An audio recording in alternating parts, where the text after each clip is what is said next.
Hello viewers, welcome to my channel cute Angeli. আসসালামু আলাইকুম। আশা করি সবাই ভালো আছেন। আজকে আমি পয়লা বৈশাখের ভিডিও নিয়ে আপনাদের সামনে হাজির হয়েছি। দিনাজপুরে প্রতি বছরেই কিন্তু পয়লা বৈশাখে বৈশাখী মেলা লাগে, কিন্তু এইবার বৈশাখী মেলা লাগেনি, কারণ ঈদ আর পয়লা বৈশাখ একসাথেই হলো।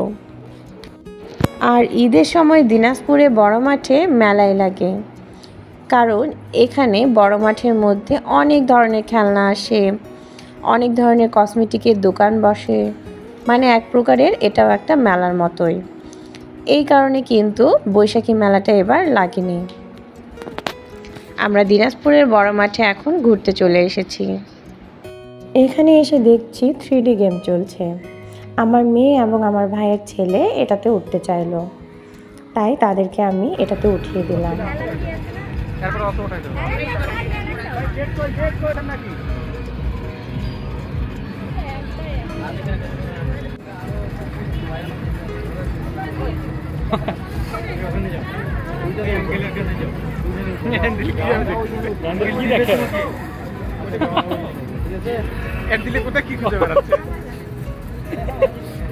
সব সাইডটা দেখতে চাচ্ছে,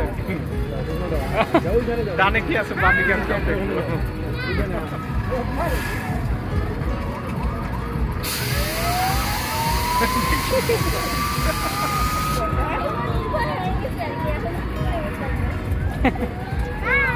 ও বাবা,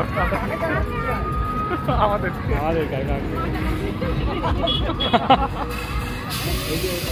ঘুমাও ঘুমাও। এই যে পারবো এবার সব বুঝবো। এবার দেখো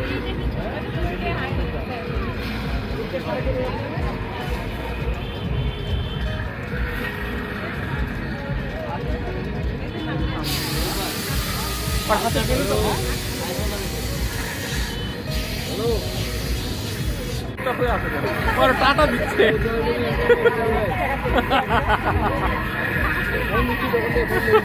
আমাদের কি হবে দেখতে দেখাচ্ছে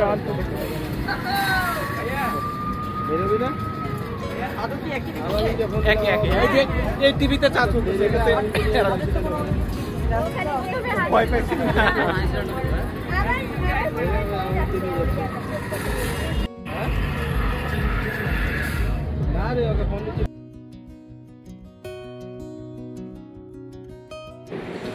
আর্লিনও খেলনাগুলোতে ওঠার জন্য ছটফট করছিল। এই কারণে আর্লিন আর ওর চাচুকে এই খেলনাটাতে বসিয়ে দিলাম। আর্লিনের শরীরে একটু জ্বর ভাব ছিল, এই কারণে আর্লিন খুব একটা মজা করতে পারেনি। তারপরও তার কাছে খুব ভালো লেগেছিল, কারণ তার জ্বর থাকার কারণে বাসায় কিন্তু খুবই কান্নাকাটি করছিল, আর বাইরে নিয়ে আসার পরে অনেকটা ভালো লাগছে তার।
আর্লিনের এতটাই ভালো লেগেছে যে সে নামতেই চাচ্ছিল না। আমি এখানে সাউন্ডলেস করে রেখেছি এই কারণে, কারণ মেলাতে গান চলছিল, আর সেই গান যদি আমি চালু করে দিই তাহলে তো জানেনই আপনারা যে ক্লেম মারবে। এই কারণে ভিডিওতে কোনো সাউন্ড নেইনি। টিকিট কাউন্টারের দিকে ভাইয়া, আমার দেবর, ভাবি সবাই ঘোরাঘুরি করছে, কারণ তারা নৌকায় উঠবে। আর আমার তো একদমই এগুলোতে উঠতে ভালো লাগে না, এই কারণে আমি উঠি না। আর আমি উঠবো না দেখে অ্যাঞ্জেলের আব্বু উঠবে না। কিন্তু অ্যাঞ্জেলি, আমার মেয়ের, আবার এগুলো সব খেলনাতেই উঠতে তার ভালো লাগে। তাই আমার মেয়ে আর আমার ভাইয়ের ছেলেও ওদের সাথে নৌকাতে উঠে পড়লো। আমার মেয়ের কিন্তু এটাই প্রথম নৌকায় ওঠা না, এর আগেও অনেকবার নৌকায় উঠেছে। সে আবার খেলনায় উঠলে একদমই ভয় পায় না। আপনারা মনে হয় ইতোমধ্যে বুঝে গেছেন যে আমার গলা বসে গেছে, এই কারণে আমার ভয়েসটা একটু সমস্যা হচ্ছে।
আমাদের ঘোরাঘুরি শেষ হয়ে গেল, এখন আমরা বাসার দিকে রওনা দিলাম। আর আজকের মতো আমার ভিডিও এখানেই শেষ করছি। এতক্ষণ পর্যন্ত যারা আমার ভিডিওটি দেখেছেন তারা অবশ্যই একটি লাইক দিয়ে নেবেন আর কমেন্ট করে জানাবেন আমার আজকের ভিডিওটি আপনাদের কাছে কেমন লাগলো। সবাইকে অসংখ্য ধন্যবাদ।